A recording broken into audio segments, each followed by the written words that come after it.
hello everyone welcome to Edu study সকলোকে Edu স্টাডিলৈ স্বাগতম জনাইছো বন্ধুসকল এসআই এক্সাম সমাগত আৰু বেছি নাই এসআই এক্সামলৈ গতিকে এসআই এক্সামৰ প্ৰিভিয়াস ইয়াৰৰ কেইটামান কোৱেশ্চন আৰু সেই কোৱেশ্চন কিটা হৈছে অনুপাত সমানুপাতৰ কোৱেশ্চন গুটেকিটা কোৱেশ্চনে মই বাছি লৈছো গুটেকিটা কোৱেশ্চন বাছি লৈ কেইটামান কোৱেশ্চন আপোনালোকলৈ এই ভিডিওটোৰ জৰিয়তে আগবঢ়ালো গতিকে আপোনালোকে কোৱেশ্চন কিটা ভালদৰে চাব আৰু এইকিটা প্ৰিপেয়াৰ কৰি যাব কাৰণ এনে ধৰণৰ কোৱেশ্চনে আপোনালোকে আকৌ এক্সামত পোৱা চান্স আছে গতিকে বন্ধুসকল আপোনালোকে যদি এতিয়ালৈকে এডু ষ্টাডি চেনেলটো সাবস্ক্ৰাইব কৰা নাই তেনেহলে অতিশীঘ্ৰে সাবস্ক্ৰাইব কৰি ল'ব আৰু ওচৰত থকা বেল আইকনটো প্ৰেছ কৰি দিব যাতে মই এনে ধৰণৰ ভিডিও দিয়া লগে লগে আপোনালোকে নটিফিকেশন পাই যায়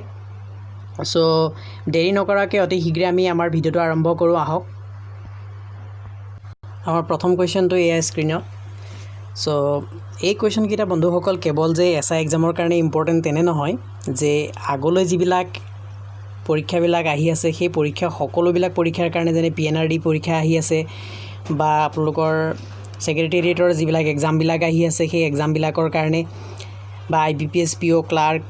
railway exam railway NTPC group D যিকোনো এক্সামৰ কাৰণে এই কোৱেশ্চনখিনি অতিকে গুৰুত্বপূৰ্ণ হয় গতিকে আশা কৰো সকলোৱে ভিডিওটো চাব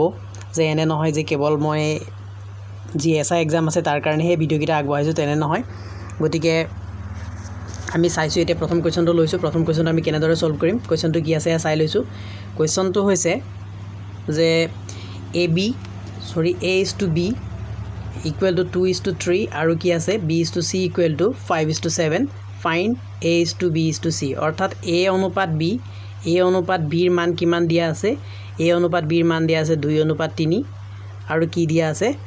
আছে b অনুপাত c তাৰ মান দিয়া আছে 5:7 আৰু আমি কি উলিয়াব লাগিব a অনুপাত b অনুপাত c উলিয়াব লাগিব তেতে এই ক্ষেত্ৰত আমাৰ কি আছে a অনুপাত b অনুপাত c উলিয়াবলৈ আমি কি কৰিব লাগিব আমাৰ সাধাৰণ যেটো ট্ৰেডিশনাল মেথড মতে যদি যাও তেতি আমি a/b কৰি এটো ভগ্নাংশ হিচাপে লিখি এটো কি কৰিব লাগিব 2/3 কৰিব লাগিব একেদৰে b/c উলিয়াই আকৌ কি কৰিব লাগিব আমি ইয়াক 5/7 এনেকৈ কৰি তাৰ পিছত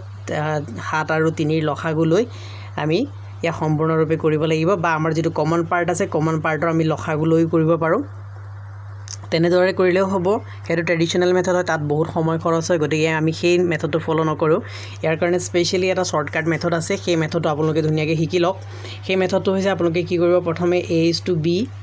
= লিখি লওক যে 2:3 বুলি যেটো দিয়া আছে কোৱেশ্চন মতে 2:3 লিখি ললো তাৰ পিছত আমাৰ কি আছে b/c আছে কমন পাৰ্টটো আমি সিধা কৰি দিম এই ক্ষেত্ৰত কমন পাৰ্ট হৈছে b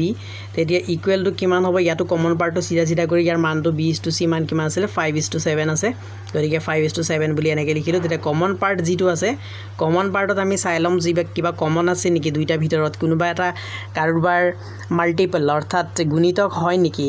তেনেকৈ চাইলাম যদি গুণিতক হয় তেতিয়া হলে কি কৰিব লাগিব গুণিতকটো পাবলৈ হলে উৎপাদকৰ লগত যি সংখ্যা পূৰণ কৰিব লগা হয় সেই সংখ্যাৰ উৎপাদকটো পূৰণ কৰি দিলে হল কিন্তু এই ক্ষেত্ৰত এতিয়া 3 আৰু 5 আছে ইয়াত কোনো গুণিতক নহয় কোনো কাৰো গুণিতক নহয় গতিকে আমি কি কৰিব লাগিব যেটো কমন পাৰ্টৰ ইটো সংখ্যা হিটো সংখ্যা গুটেটোকে পূৰণ কৰিব লাগিব অৰ্থাৎ কি কৰিব লাগিব 5ৰে 5টো আৰু 3 দুটা কমন পাৰ্টত আছে বিত পৰিছে বিৰ মান পৰিছে গতিকে 5ৰে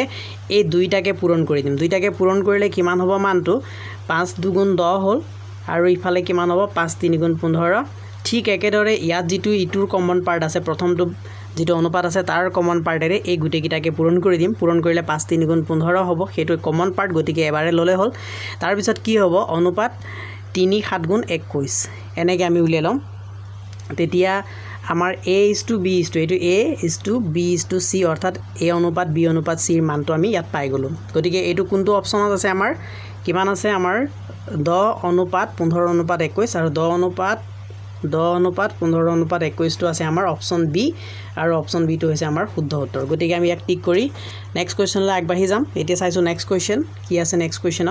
কোৱেশ্চনত আছে ইফ একে ধৰণৰ কোৱেশ্চনে আছে ইয়াত কি আছে ইফ a/b অৰ্থাৎ a অনুপাত b মান কিমান আছে 2:3 আছে আৰু b অনুপাত c ৰ মান কিমান আছে 6:9 আছে তেতিয়া আকৌ দিছে যে c অনুপাত d অৰ্থাৎ c অনুপাত d ৰ মানো দিয়া আছে কিমান 5:7 অলপ কোৱেশ্চনটো অকনমান টান হ'ব আগৰটোতকে অলপ লেভেলটো কোৱেশ্চনৰ লেভেলটো বাঢ়ি গৈছে গতিকে a/b/c/d আমি ইয়াত উলিয়াব লাগিব তেতিয়া এই ক্ষেত্ৰতো বন্ধুসকল কথা একেটা আমি একে ধৰণে কামখিনি কৰিব লাগিব আমি আমাৰ প্ৰথম কামটো হৈছে কি আমি কি কৰিব লাগিব এই ক্ষেত্ৰত আমি প্ৰথমে a/b উলিয়াই ল'ব লাগিব a/b আৰু b/c গতিকে আমি যদি a/b উলিয়াও আৰু b/c কৰি দিও কমন পাৰ্টটো লৈ কমন পাৰ্টটো এইডোখৰত ল'ব লাগিব আগত কৰাৰ নিচিনাকৈ তেতিয়া a/b মান কিমান আছিলে 2:3 আছিলে আমি সেইটো 2:3 ল'লোঁ আৰু b/c মান কিমান আছিলে ইয়াত b মানটো আছিলে 6 আৰু ইয়াত কি আছিলে 9 এতিয়া মই যে কৈ আছিলোঁ আপোনালোকক যে কি গুণিতক হয় নেকি চাব লাগিব ইয়াত গুণিতক হৈ আছে এই 6টো হৈছে ইয়াত থকা 3ৰ গুণিতক কমন পাৰ্টৰ হে গুণিতক চাব লাগিব গতিকে যদি গুণিতক হৈ আছে তেতিয়া কি কৰিব লাগিব এই গুণিতকটো পাবলৈ ইয়াৰ লগত কিমান পূৰণ কৰিব লাগিব সেইটোৰে গুটেটো পূৰণ কৰি দিলে হৈ গ'ল তেতিয়া সেইটো আমি গুটেটো পূৰণ কৰিলে কিমান পাম তাক পূৰণ যদি কৰি দিওঁ তেতিয়া কিমান হ'ব 2 ৰে পূৰণ কৰিব লাগিব 2 3 গুণ 6 হ'ব তেতিয়াহে তেতিয়া এইটোৰে গুটেই কিটাক অৰ্থাৎ কিমান পাম আমি 2 2 গুণ 4 পালোঁ আৰু 2 3 গুণ 6 পালোঁ তাৰ পিছত ইয়াত কিমান হৈ থাকিব আমাৰ এটো 9 টো 9 ইয়াত একো পূৰণ কৰিব নালাগে যদি এটো গুণিতক হৈ থাকে উৎপাদকটোহে গুণিতকক হৰণ কৰিলে যেটো পোৱা যায় সেই মানেৰে পূৰণ কৰিব লাগিব যদি কমন পাৰ্টত কোনোবা এটা গুণিতক কোনোবা এটা উৎপাদক হৈ থাকে তেতিয়া ইয়াক কোনো পূৰণ কৰাৰ প্ৰয়োজন নাই ইয়াত যেটো 9 আছে 9 টো 9 হিচাপে ললোঁ এতিয়া আমি কি পালোঁ a/b/c পালোঁ এইডোখৰত এইটো পালোঁ a/b/c মান তেতিয়া কিমান পালোঁ 4:6:9 আকৌ আমাৰ যেটো ইয়াত a/b/c আছে a/b/c যেটো আছে তাৰ মান কিমান পাইছিলোঁ তাৰ মান পাইছিলোঁ আমি 4:6:9 পাইছোঁ আমি এতিয়া আকৌ আমি কি কৰিব লাগিব ইয়াত কমন পাৰ্ট হিচাপে আমি c আৰু d ল'ব লাগিব এটা c আৰু d টো ইনক্লুড কৰিব লাগিব কাৰণ আমি এতিয়ালৈকে abc টো পালোঁ এতিয়া c আৰু d টো গতিকে c অনুপাত d যি আছে সেই মানটো লৈ ললোঁ c মান ক'ত আছে ইয়াত 9 আছে 9 ৰ চিৰা জিৰাকে c মানটো পাতিব লাগিব c মানটো পাতোতে আমি দেখিলোঁ ইয়াত 5 আছে গতিকে সেই 5টো আমি ইয়াত ল'লোঁ আৰু অনুপাত কিমান আছে 7 আছে এনেকৈ ল'লোঁ তেতিয়া এই মানকিটা ল'লে আমি কিমান পাম এতিয়া ইয়াত আকৌ চাব লাগিব কিবা কমন পাৰ্ট যেটো আছে কমন পাৰ্টত কিবা গুণিতক হৈ আছে নেকি ইয়াত কোনো গুণিতক হোৱা নাই কাৰণ 9 আৰু 5 যেটো আছে দুটা কোনো গুণিতক নহয় কোনো কাৰো গুণিতক নহয় সেইটো কাৰণে কি কৰিব লাগিব সম্পূৰ্ণৰূপে এই 5 এই গুটেই অনুপাত কিটা পূৰণ কৰিব লাগিব পূৰণ কৰিলে আমি কিমান পাম তেতিয়া আমি পাম 5 4 গুণ 20 এটো 20 হ'ব অনুপাত তাৰ পিছত আকৌ 5 6 গুণ কিমান হ'ব 30 হ'ব অনুপাত আকৌ এটো কিমান হ'ব 5 9 গুণ 45 আৰু কমন পাৰ্টত যেতিয়া পূৰণ কৰা হয় তেতিয়া এইটো পূৰণ কৰা কোনো প্ৰয়োজন নাই মাত্ৰ এই 9 ৰে কি কৰিব লাগিব ইয়াক পূৰণ কৰি দিব লাগিব 7 থাকি যোৱাটো তেতিয়া 9 7 গুণ কিমান হ'ব 63 হ'ব অৰ্থাৎ আমি কি পালোঁ a/b/c/d আমাৰ যেটো কোৱেশ্চন কৰিছে সেই কোৱেশ্চনৰ আনসাৰটো পাই গলো গতিকে এইখিনি কৰিবলৈ বেছি সময় নালাগে আপোনালোকৰ ক্যালকুলেশন যদি ভাল হয় ষ্ট্ৰং হয় তেতিয়া হলে মেন্টাল ক্যালকুলেশন কৰি এইখিনি অতি সহজতে উলিয়াব পাৰিব মই আপোনালোকক বুজাই থাকিব লগা হোৱাৰ কাৰণে হে ইমান সময়ৰ প্ৰয়োজন হৈছে গতিকে আশা ৰাখিছো আপোনালোকে এটো বুজি পাইছে তেতিয়া এটো কোনটো অপচনত আছে হেতু আমাৰ শুদ্ধ উত্তৰ হ'ব এটো অপচন নম্বৰ 8 আছে 20:30:40:45:63 গতিকে অপচন নম্বৰ এটো আমি ক্লিক কৰিলো বা টিক কৰিলো আৰু নেক্সট কোৱেশ্চনলৈ আগবাঢ়িলো তেতিয়া নেক্সট কোৱেশ্চন আমাৰ কি আছে 3 নম্বৰ কোৱেশ্চনটো 3 নম্বৰ কোৱেশ্চনত আমাৰ word problem লৈছো গতিকে ইয়াত word problemত কি আছে if ratio of present age of Ram and Shyam is 3:5 after 10 years the ratio of their age will be 5:7 what is the present age of Ram অৰ্থাৎ কৈছে যে ৰাম আৰু শ্যাম দুজন ব্যক্তি আছে তেওঁলোকৰ বৰ্তমান বয়সৰ অনুপাত হৈছে 3:5 আৰু 10 বছৰ পিছত কিমান বছৰ পিছত বুলি কৈছে 10 বছৰৰ পিছত তেওঁলোকৰ বয়সৰ অনুপাত হ'ব 5:7 তেতিয়া এই ক্ষেত্ৰত আমি অনুপাত দুটা এনেকৈ লিখি লম লিখি লৈ এই প্ৰথমটো কি আছে ৰাম আৰু শ্যাম তেতিয়া এইটো ৰামৰ অনুপাত হ'ব এইটো শ্যামৰ এছৰ অনুপাত হ'ব এই গুটেখিনি ৰামৰ অনুপাত হ'ব আৰু এইটো কি হ'ব শ্যামৰ অনুপাত হ'ব এইটো যেনিবা বৰ্তমান বয়সৰ অনুপাত এইটো 10 বছৰ পিছৰ বয়সৰ অনুপাত আমি এইটো ভালদৰে বুজি ল'ব লাগিব আৰু এনেদৰে লিখি ল'ব লাগিব লিখি লোৱাৰ পিছত আমি এতিয়া চাম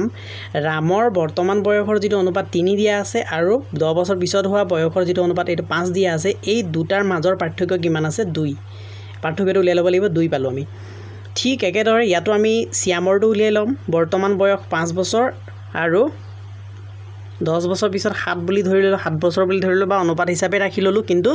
মাজত পাৰ্থক্য কিমান আছে এটো চাব লাগিব 2 এতিয়া যদি দুয়োটাৰ অনুপাতৰে পাৰ্থক্য একে হৈ থাকে তেতিয়া হলে ইয়াত যেটো বয়সৰ পাৰ্থক্য দিয়া আছে বয়সৰ পাৰ্থক্য মানে কিমান বছৰৰ অন্তৰ দিয়া আছে দুটা অনুপাতৰ অন্তৰটো দিয়া আছে বা দুটা অনুপাতৰ মাজত যেটো গেপ দিয়া আছে সেই গেপটো কিমান বছৰ আছে 10 বছৰ আছে আৰু সেই 10 বছৰৰ মানটো আমাৰ ইয়াত কি হৈছে 2 হৈছে অৰ্থাৎ 2 ৰ মান ইয়াত কি হৈছে 10 বছৰ যেতিয়া আমাৰ গেপ দিয়া থাকে অৰ্থাৎ ইমান বছৰৰ পিছত ইমান হ'ব এনেদৰে বা পাৰ্থক্য যদি দিয়া থাকে তেতিয়া পাৰ্থক্যটো আমি এনেকৈ উলিয়াই লৈ সেই পাৰ্থক্যটো সমান কৰি যদি তাৰ মানটো উলিয়াই দিওঁ তেতিয়া আমাৰ যিটো পাব লগা মান আছে সেইটো অতি কষ্ট নকৰাকৈ একো কষ্ট নকৰাকৈ অতি সহজতে ওলাই যায় এইখিনিতো আমি এতিয়া মই যিখিনি মান উলিয়াইছোঁ যিখিনি ইয়াত বিয়োগ কৰি যিটো বিয়োগফল উলিয়াইছোঁ বা যিটো পাৰ্থক্য উলিয়াইছোঁ সেই পাৰ্থক্যটো মুখতে কৰিব পাৰি মনতে কৰিব পাৰি গতিকে সেইখিনিতো কোনো ক্যালকুলেশন কৰাৰ প্ৰয়োজনে নাহে জাস্ট অনুপাতকিটা লিখি ললে হ'ল সুবিধাৰ কাৰণে তেতিয়া আমি পালো 2 আৰু সেই 2 ৰ মান কিমান পালো 10 বছৰ তেতিয়া 1 ৰ মান উলিয়াই ল'ব লাগিব এই ক্ষেত্ৰত 1 ৰ মানটো উলিয়ালে কিমান হ'ব 2 ৰ মান যদি 10 হয় 1 ৰ মানটো 5 হ'ব কাৰণ 2 যদি 5 10ক যদি 2 ৰে হৰণ কৰি তেতিয়া কিমান পাম আমি 5 পাম তেতিয়া এটো মান কিমান পালো 5 পালো এতিয়া এই যেটো মান পাইছো এই মানটোৰে যদি ইয়াত থকা যি অনুপাত আছে সেই কিটাক যদি পূৰণ কৰি দিও কাৰণ আমাৰ প্ৰেজেন্ট এজৰ কথা কৈছে 10 বছৰ পিছত কিমান হ'ব বুলি কোৱা নাই প্ৰেজেন্ট এজ বিলাক উলিয়াব যদি কয় তেতিয়া ৰামৰ বৰ্তমান বয়স কিমান হ'ব এই অনুপাত কিটা প্ৰত্যেকৰ লগত যদি পূৰণ কৰি দিও তেতিয়া প্ৰতিটো পদৰ লগত পূৰণ কৰিলে কিমান হ'ব 3 5 গুণ এটো 3 আছে তেতিয়া 3 5 গুণ 15 15 আৰু ইফালে কিমান হ'ব এটো 5 5 গুণ 25 অৰ্থাৎ 15 বছৰ আৰু 25 বছৰ ওলাব বৰ্তমান বয়স আৰু ৰামৰ অনুপাতটো প্ৰথমে আছে গতিকে ৰামৰ বয়স কিমান হ'ব ৰামৰ বয়স হ'ব 15 বছৰ এটো আমি ডিটেইলত উলিয়াই ল'ব লাগিব চাই ল'ব লাগিব ভালকে তেতিয়া 15 বছৰ ৰামৰ হ'ব এতিয়া আমাৰ অপচন আছে সি 15 বছৰ গতিকে আমি এই কোৱেশ্চনটো এনেদৰে অতি শীঘ্ৰে অতি সোনকালে 10 সেকেন্ডতকৈ কম সময়ৰ ভিতৰত সমাধান কৰিব পাৰো আৰু ইয়াক যদি আমি ইকুৱেশ্যন মেথডত অৰ্থাৎ সমীকৰণ মেথডত কৰিবলৈ যাওঁ তেতিয়া বহুত দীঘলীয়া সমীকৰণ পাতিব লাগিব সমীকৰণ সমাধান কৰিব লাগিব x ৰ মান উলিয়াব লাগিব x ৰ মান উলিয়াৰ পিছত সেই মানটো আকৌ 3 লগত পূৰণ কৰিব লাগিব 5 ৰ লগত পূৰণ কৰিব লাগিব এতিয়া কেৱল ইয়াত ৰামৰ বয়সটোহে উলিয়াবলৈ দিছে শ্যামৰ বয়স উলিয়াবলৈ দিয়া না যদি দুইটা বয়স উলিয়াবলৈ দিয়ে বা কেতিয়াবা ক'ব দুইটাৰ বয়সৰ যোগফল কিমান হ'ব তেনেকৈ কৈ দিব তেতিয়া দুইটা বয়স উলিয়াই যোগ কৰিব লাগিব গতিকে আমি এনে ধৰণে যদি কোৱেশ্চনটো সলভ কৰিবলৈ যাওঁ তেতিয়া আমাৰ অতি কম সময়ৰ ভিতৰত আমি কোৱেশ্চনটো সলভ কৰিব পাৰিম সো আশা ৰাখিছো আপোনালোকে ভালদৰে বুজি পাইছে আৰু যদি কিবা কনফিউজন আছে তেতিয়া কমেন্টত নিশ্চয় লিখিব আৰু আপোনালোকে ভিডিওটো আকৌ এবাৰ ৰিৱাইন্ড কৰি চাই ল'ব যদি কিবা বুজি পোৱা নাই So আহিছো বন্ধুসকল নেক্সট কোৱেশ্চনলৈ 4 নম্বৰ কোৱেশ্চন 4 নম্বৰ কোৱেশ্চনত কি কৈছে two numbers are respectively 20% 25% more than third number what is the ratio of three numbers So বন্ধুসকল আপোনালোকে যদি মোৰ পাৰ্সেন্টেজৰ ভিডিও চোৱা নাই তেতিয়া হলে আপোনালোকে এডু ষ্টাডি চেনেলত বা এই ভিডিওটোৰ ডেসক্ৰিপচনতো তাৰ লিংক দিয়া থাকিব সেই লিংকত গৈ আপোনালোকে পাৰ্সেন্টেজৰ যেটো ভিডিও বনোৱা আছে হেতু ধুনিয়াকৈ চাই ল'ব হেতু ভিডিও মতে চালে আৰু এইটো ভিডিওটো বুজি পাবৰ কাৰণে আপোনালোক অতি সহজ হ'ব এতিয়া আমি যেতিয়া পাৰ্সেন্টেজৰ কথা আহি পৰে তেতিয়া পাৰ্সেন্টেজৰ ক্ষেত্ৰত সদায় পাৰ্সেন্টেজৰ মিনিংটো হৈছে 100 তেতিয়া ইয়াত কি কৈছে যে two numbers are respectively 20% অৰ্থাৎ দুটা সংখ্যা আছে সংখ্যা দুটা ক্ৰমান্বয়ে 20% আৰু 25% বেছি বুলি কৈছে তৃতীয় এটা সংখ্যাতকৈ তেতিয়া আমি যেটো সংখ্যাতকৈ বেছি বুলি কৈছে সেই সংখ্যাটো আমি 100 বুলি ধৰিব পাৰো যদি পাৰ্সেন্টেজৰ কথা থাকে ইয়াত x ধৰা কোনো প্ৰয়োজন নাই যদি তৃতীয় সংখ্যাটো যদি আমি 100 বুলি ধৰিছো তেতিয়া আমাৰ কি হ'ব যে 20% উলিয়াব লাগিব 100 20% বেছি তাৰ মানে 100 কৈ 20 বেছি কাৰণ 20% বুলি ক'লে পাৰ্সেন্টেজত 100 নিজে থাকিব গতিকে 100 কৈ 20 বেছি হলে কিমান হ'ব প্ৰথম সংখ্যাটো হ'ব 120 প্ৰথম সংখ্যাটো কিমান হ'ব 120 তাৰ পিছত দ্বিতীয় সংখ্যাটো কিমান 25% বেছি অৰ্থাৎ কিমান হ'ব 125 হ'ব 100 25% কিমান হ'ব 25 হ'ব গতিকে 25 যোগ 100 অৰ্থাৎ কিমান হ'ব 125 হ'ব অৰ্থাৎ আমি দুটা সংখ্যা ইয়াত পাই গলো এনেকে তেতিয়া পাই যদি আমি সংখ্যা দুটা পাই যদি আমি এনেকে অনুপাত উলিয়াই দিও প্ৰথম সংখ্যা 120 দ্বিতীয় সংখ্যা কিমান আছে 125 অনুপাত তৃতীয় সংখ্যাটো কিমান আছে 100 আছে এতিয়া গুটেকিটা সংখ্যা যদি লঘিষ্ঠ আকাৰ কৰিবলৈ যাওঁ তেতিয়া আমাৰ দেখিলো যে ইয়াত 5 কটাকটি হৈ আছে 5 যদি 120 কাটো কেবাৰ যাব 24 বাৰ যাব তাৰ পিছত 5 যদি ইয়াক কাটি দিও কিমান বাৰ কাটিব পাৰি 25 বাৰ কাটিব পাৰি 5 25 125 5 ইয়াক 20 বাৰ অৰ্থাৎ কিমান 24 অনুপাত 25 অনুপাত 20 তেতিয়া 24 অনুপাত 25 অনুপাত 20 কোনটো অপচনত আছে হেতু অপচন নম্বৰ 4 ত আছে গতিকে অতি শীঘ্ৰে আমি এনেকে এনসাৰটো উলিয়াই দিব পাৰো